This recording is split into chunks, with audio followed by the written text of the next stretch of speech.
जी, अपना परिचय देते हुए बताइए कि आपने वजीरगंज ब्लॉक के कर्मचारियों पर बहुत बड़ा आरोप लगाया है कि बिना पैसे के कोई भी फाइल पास नहीं होती है। क्या है पूरा मामला? मेरा नाम अमरीश दत्त सिंह है। मैं जिला पंचायत सदस्य और ईंट उद्योग का जिले का अध्यक्ष, ईंट भट्टा वाले समिति का अध्यक्ष। वजीरगंज ब्लॉक ये भ्रष्टाचार का अड्डा हो गया है। यहाँ दो बाबू हैं, एक शिवचंद कंप्यूटर बाबू और एक बड़े बाबू अरविंद गुप्ता। ये दोनों यही ब्लॉक चलाते हैं। 20 से 30% कमीशन जिसका मिल जाता है उसका भुगतान होता है, जिसका नहीं मिलता उसका भुगतान नहीं होता है।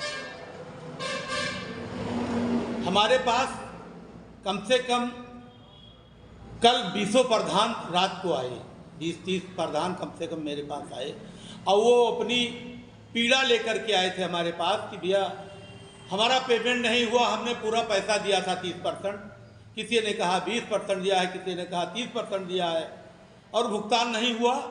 मनमानी जो प्रमुख के कमरे में अनर्गल लोग बैठ करके पूरा चला रहे हैं ब्लॉक, ये किसी हद तक ठीक नहीं है और यह बात मैं मुख्यमंत्री तक पहुंचाऊंगा, क्योंकि नरेगा एक ऐसा काम है, हर प्रधान करते हैं, उनका भुगतान चाहिए।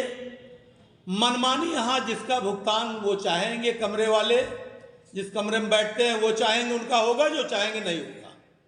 और दो बाबू, ये बाबू तो ऐसे हैं कि ये भ्रष्टाचार के जड़ हैं। ये अगर वजीरगंज से इनको नहीं हटाया गया तो हमारे ख्याल मतलब विद्रोह हो जाएगा प्रधानों के बीच में और ब्लॉक के बीच में और इनके प्रधान के बीच में और बाबू के बीच में विद्रोह हो जाएगा। तो आपने डीएम और सीडीओ से शिकायत नहीं की? मैंने डीएम को दिया पत्र, मुख्यमंत्री को पत्र दिया,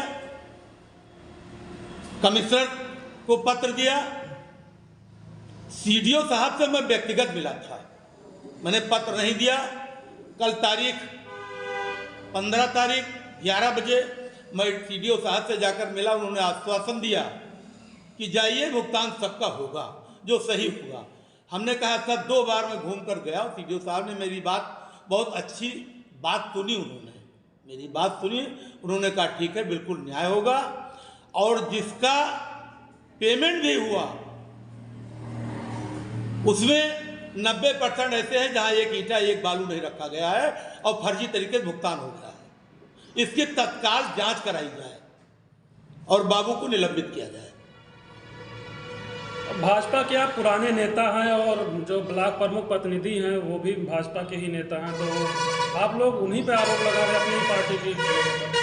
हम उन पर आरोप नहीं लगा रहे हैं, मैं न्याय पे चल रहा हूं, आरोप नहीं लगा रहा हूं। भ्रष्टाचार को मिटाने के लिए मैं इसलिए लड़ रहा हूं, भाजपा का हो चाहे वो किसी दल का हो, इससे हमसे मतलब नहीं है। अगर हमारा भाई गलत करेगा तो उसके विरोध में रहेंगे। कोई एक्शन डीएम या सीडीओ के द्वारा नहीं लिया जा रहा है? तो डीएम साहब के यहाँ से हमारे पास फोन आया, मतलब जब हमने मेल किया तो मेल के 2 घंटे बाद डीएम साहब के यहाँ से फोन आया, ये कार्रवाई हो रही है, आप परेशान मत होइएगा। तो आपको क्या लगता है कोई कार्रवाई हुई अब तक? अब तक कुछ नहीं हुई। तो आगे की क्या रणनीति होगी? आगे रणनीति यही है कि आज के बाद देख रहे हैं सोमवार को मुख्यमंत्री के यहाँ जाएंगे, बैठेंगे वही मिल करके तब आएंगे।